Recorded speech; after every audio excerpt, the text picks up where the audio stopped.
Hello there. We're back. Now, if you ever been in a family, you'd be very familiar with the situation.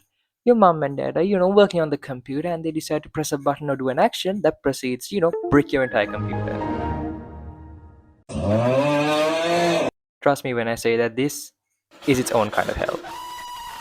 Or worse, when some random person comes and asks you whether their computer is good enough for the work they do.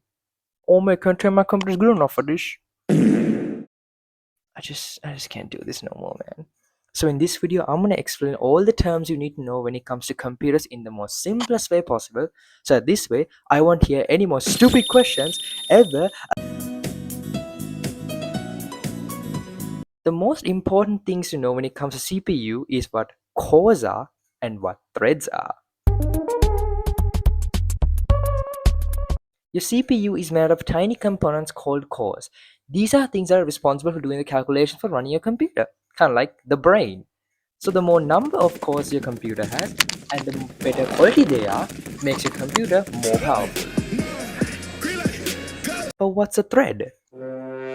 Well, you can think of a thread kind of like a series of instructions. So the more number of threads your computer has, the more faster it can run.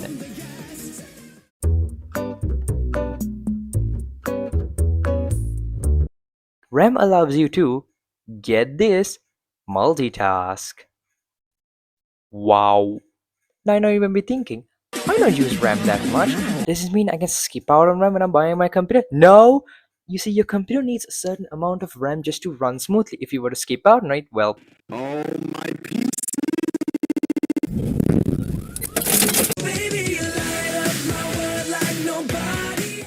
Now, storage comes in two flavors, mechanical hard drives and SSDs. Now, I'm sure you may have heard this before.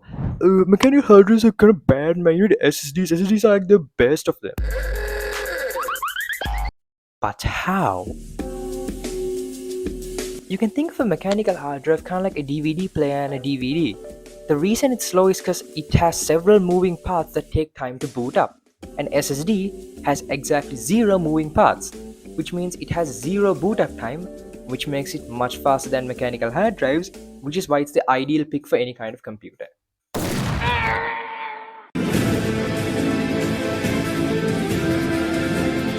This is probably the most misunderstood piece of computer tech, and for good reason, given the fact that most of its users, well, use it for this. But in reality, graphics cards allow you to do something called rendering. This is the act where virtual graphics are made using computer code. This is the reason why it's used a lot in stuff like gaming and production, because those things require you to render 3D objects, or in some cases 3D effects, which require a good graphics card. Now, your computer chip, while having cores like a performance and efficiency cores, also has something called graphics cores. Now, before you get excited, just remember this exists to run the UI on your computer because they are graphically running. If you were to use these cores to do any actual work, well...